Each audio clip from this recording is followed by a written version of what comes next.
যখন তুমি শুনতেই চাইছো, তখন শোনো।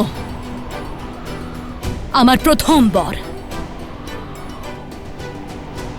অযোধ্যার সিংহাসনে তুমি নয়, আমার পুত্র ভরত বসবে।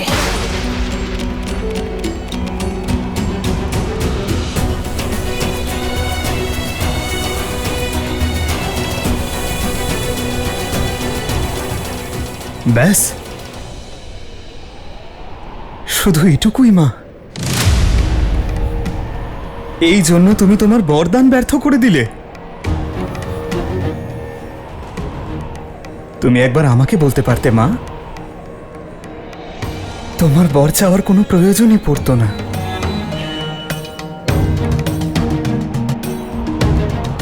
আমার ভরত রাজা হবে, এতে কারোর কেন আপত্তি থাকবে মা? ভরতের মতো ন্যায়প্রিয় আর পরোপকারী রাজা পেয়ে অযোধ্যা ধন্য হয়ে যাবে মা। তুমি দ্বিতীয় বরের কথা বলো মা।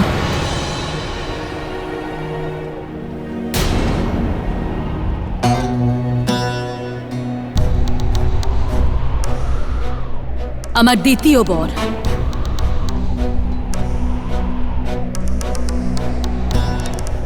তুমি যত তাড়াতাড়ি সম্ভব অযোধ্যা ছেড়ে 14 বছরের জন্য বনবাসে চলে যাবে।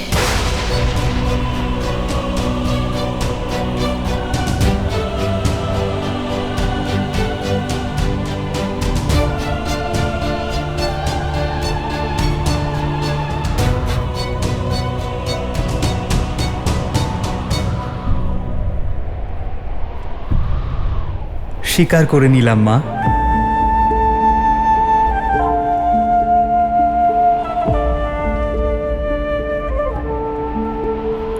হ্যাঁ, একটু কষ্ট হবে।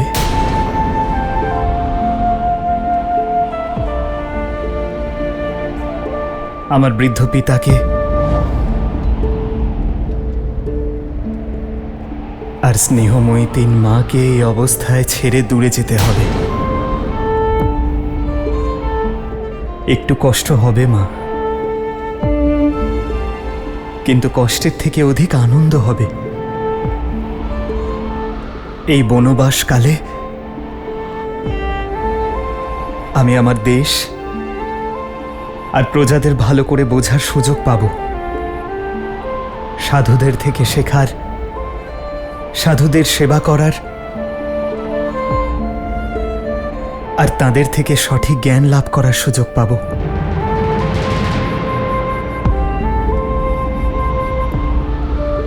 আমার পিতার প্রতিশ্রুতি রক্ষার সুযোগ পাব আমি।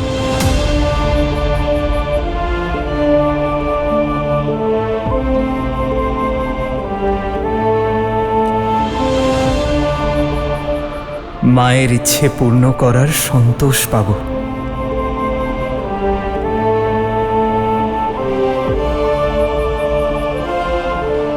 আমার ভরত রাজপদ আর আমি জ্ঞানের পদ পাবো মা।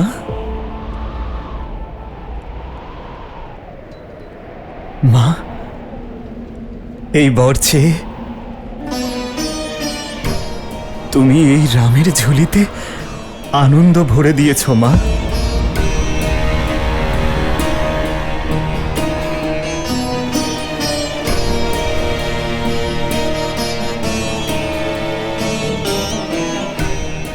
মা, তোমার এই পুত্র তোমার ইচ্ছে আর পিতার প্রতিশ্রুতি দুই অবশ্যই পূর্ণ করবে।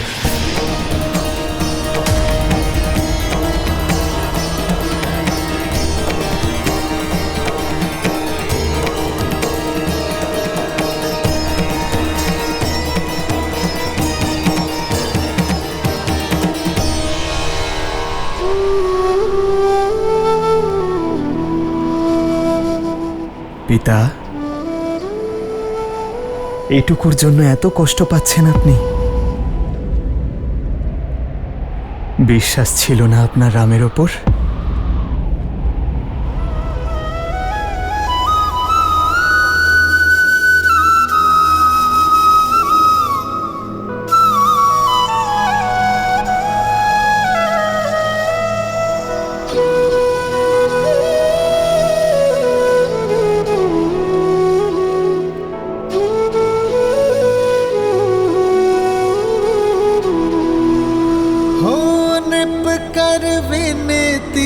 शिव को पुकारे, कृपा करो प्रभु कष्ट न तारे।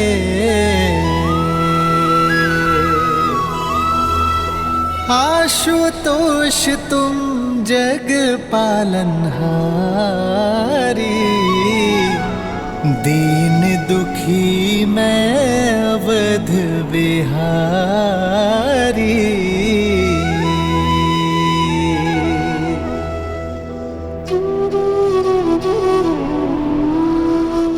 এবার প্রসন্ন হন পিতা, আপনার এই রামও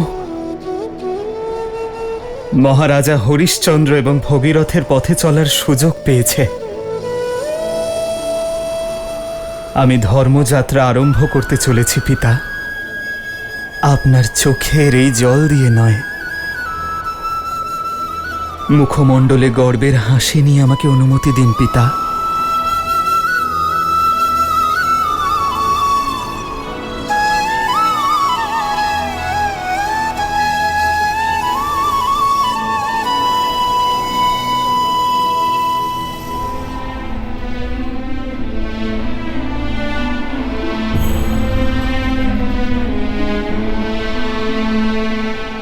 মহামন্ত্রী সুমন্ত,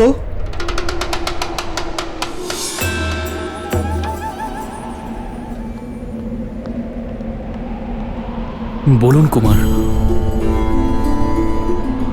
পিতার যে স্বাস্থ্য ঠিক নেই এ বিষয় যেন কেউ জানতে না পারে। আপনি এই মুহূর্তে রাজসভায় যান আর আমার একটি বার্তা সকলকে দিন।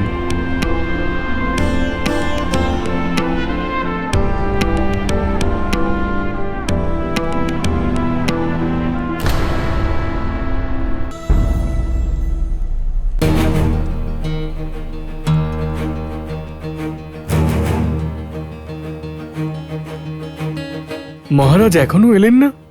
সমস্যা জটিল বলেই মনে হচ্ছে।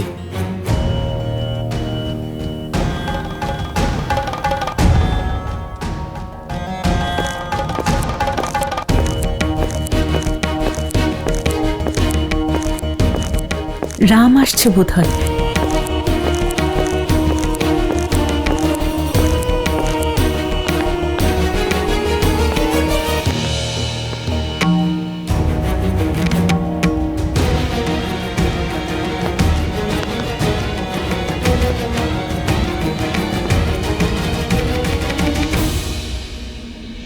আপনাদের সকলকে দুঃখের সঙ্গে জানাচ্ছি, একটি বিশেষ কারণের জন্য কুমার রামের রাজ্যাভিষেক স্থগিত করা হচ্ছে।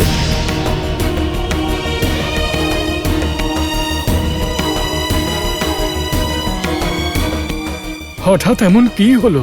এমন কি কারণ যা আমাদের থেকে আড়াল করা হচ্ছে?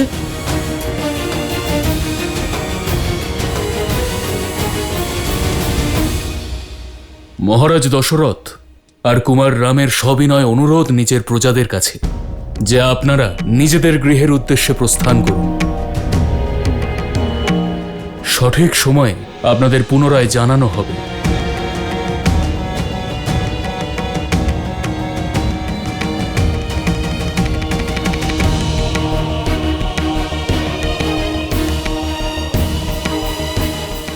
সুমন্ত্র, কি হয়েছে?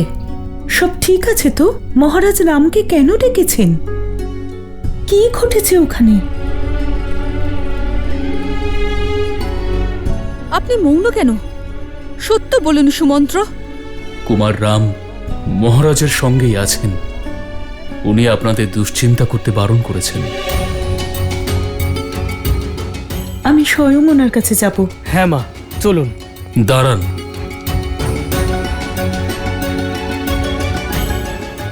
ওনার কাছে না যাওয়ার অনুরোধ করেছেন কুমার রাম। কিছু সময়ের মধ্যেই উনি এসে আপনাদের সঙ্গে কথা বলবেন, আপনাদের সবকিছু বুঝিয়ে দেবেন। কিন্তু বিষয়টা কি সুমন্ত্র? ক্ষমা করবেন, এর অধিক কিছু বলার অনুমতি নেই আমার।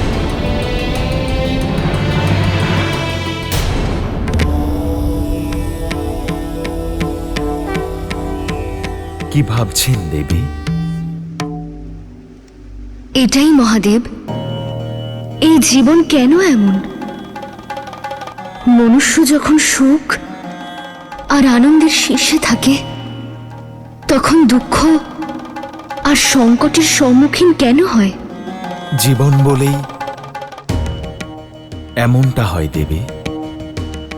হৃদয়ের প্রত্যেকটা কম্পনের পরে একটা বিশ্রাম আসে, প্রত্যেক শ্বাসের পরে প্রশ্বাস আসে।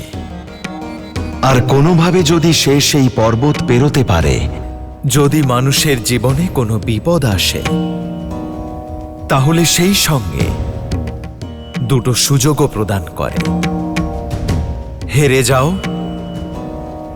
নইলে জয়ী হও। এটা ভাবতে পারেন দেবী যে কখনো মানুষের জীবনযাত্রায় মানুষের সম্মুখে যেন সংকটের এক পাহাড় দাঁড়িয়ে থাকে, আর কোনোভাবে যদি সে সেই পর্বত পেরোতে পারে, তাহলে কি দেখতে পাবে? যে সামনে এক গভীর খাদ। আর অনেক চেষ্টা করে যদি সেই খাদও পেরোতে পারে, তাহলে দেখে যে সামনে আগের চেয়েও অনেক বেশি উঁচু এক পর্বত দাঁড়িয়ে আছে। এই ভয়ঙ্কর পরিস্থিতিতে সে কোন বিকল্প বেছে নেবে, তা তাকেই বেছে নিতে হবে। শ্রীরামও এমন দ্বিধার সম্মুখীন হয়েছেন, কিন্তু তিনি হেরে যাওয়া নয়, পেরিয়ে যাওয়া বেছে নিয়েছেন।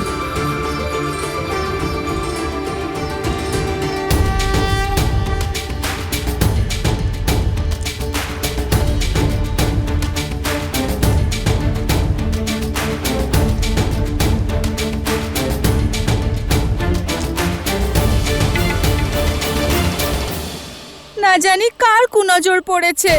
কত আনন্দে ছিলাম আমরা কুমার রামের রাজ্যাভিষেক দেখব বলে।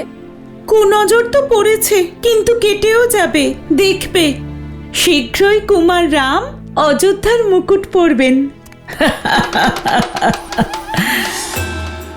মিথ্যে আশা করছো তোমরা। অযোধ্যার মুকুট কেন, অযোধ্যার মাটির একটা কোনাও পাবে না তোমাদের রাম। এমন শুভ মুহূর্তে কি খারাপ কথা বলছেন আপনি? হ্যাঁ, মনে হচ্ছে বৃদ্ধ অবস্থায় আপনার বুদ্ধি ভ্রষ্ট হয়েছে। আমার বুদ্ধি ভ্রষ্ট হয়নি, বরং এসব আমারই বুদ্ধির খেলা। যে কইকেই সারাক্ষণ রাম নাম জপ করত, তার মনে পুত্র মোহ জাগিয়েছি। মহারাজের থেকে তার 2 প্রতিশ্রুতি চেয়ে নিতে বাধ্য করেছি। তোমরা সকলে দেখো, অতি শীঘ্র আমার ভরত প্রথমে অযোধ্যার যুবরাজ হবে, আর তারপর মহারাজ। আর তোমাদের ওই রাম, সে যাবে বনবাসে। এত বড় ষড়যন্ত্র করেছেন আপনি। নরকে যাবেন আপনি, নরকে। নরকে যাবেন আপনি, নরকে। চুপ করো। অযোধ্যার আনন্দকে দুঃখে পরিণত করেছেন আপনি। দুঃখ নয়, এ তো আমার বহু বর্ষের আশা, যা শীঘ্রই পূর্ণ হবে। আর অতি শীঘ্র ভরতের সূর্য উদয় হবে, আর রামের সূর্য অস্ত যাবে।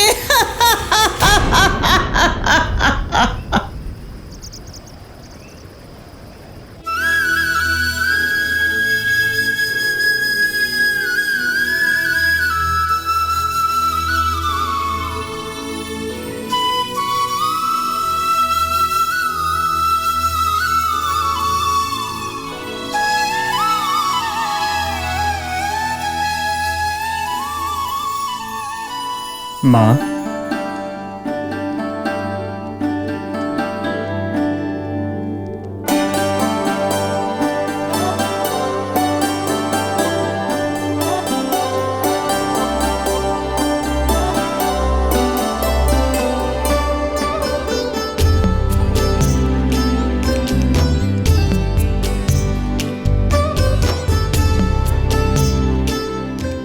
মা আমি সমস্যা যা ছিল তার সমাধান হয়েছে? হ্যাঁ মা,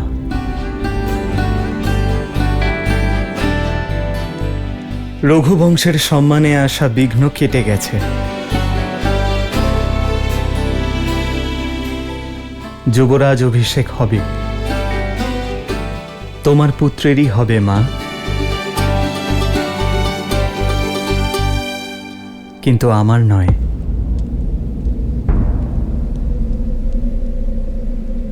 আমার ভ্রাতা ভরতের হবে।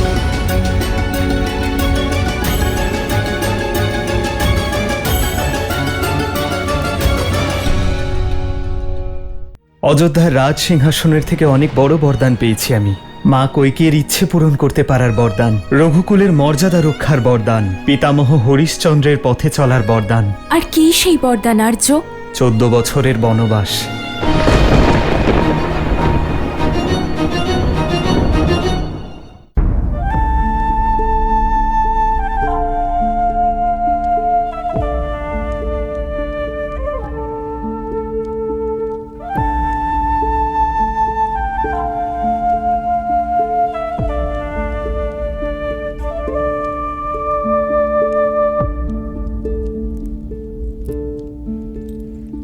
কিন্তু মা,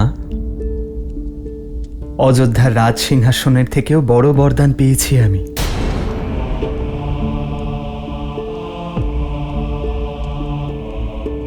আমার পিতার প্রতিশ্রুতি রক্ষা করতে পারি এমন উপযুক্ত হওয়ার বরদান।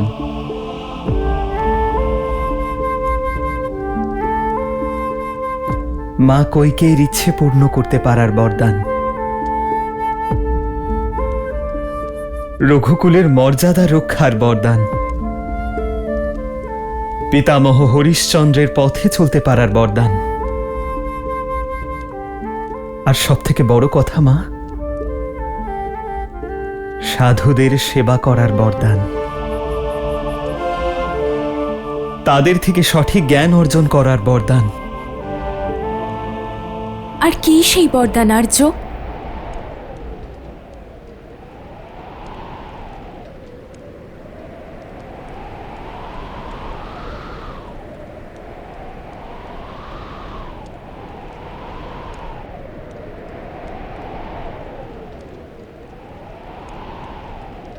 চোদ্দ বছরের বনবাস।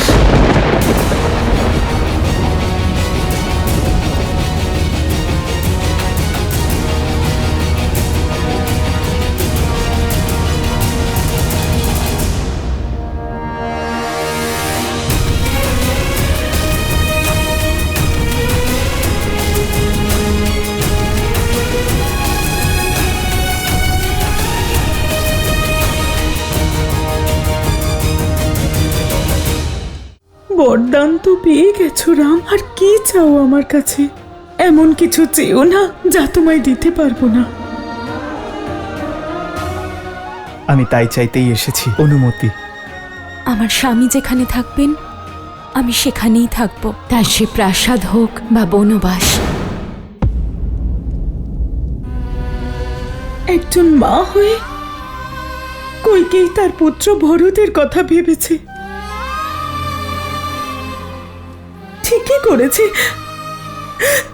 কিন্তু আমার পুত্রের সাথে অন্যায় কেন?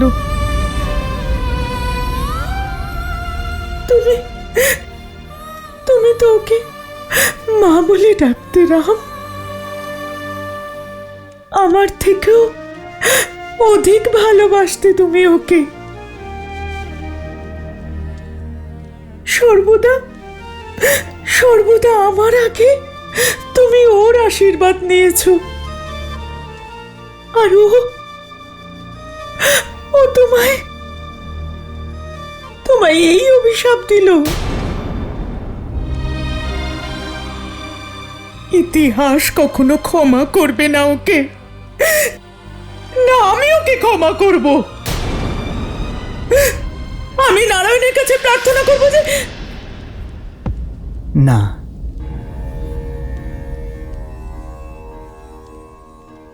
মা কৈকেয়ীর ওপর রাগ করো না। উনি তো আমাকে জীবনের আসল অর্থ শেখার সুযোগ দিয়েছেন। মা কইকেই আমাকে রাজ সিংহাসন আর রাজনীতির চক্রব্যূহ থেকে মুক্তি দিয়েছেন।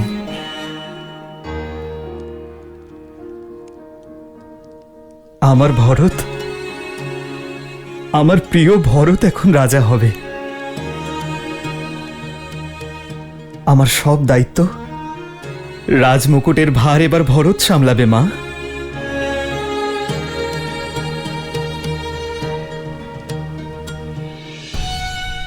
মা কইকেই তোমার থেকে ছোট, তুমি একটু বোঝো।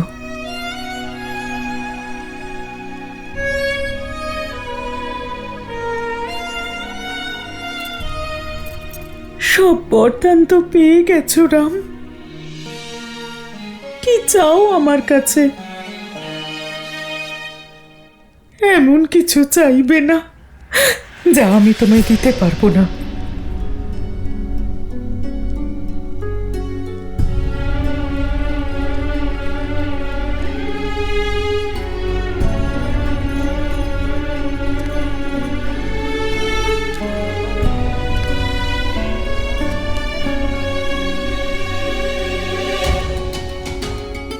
আমি তাই চাইতে এসেছি মা, যা তুমি আমাকে দিতে চাও না।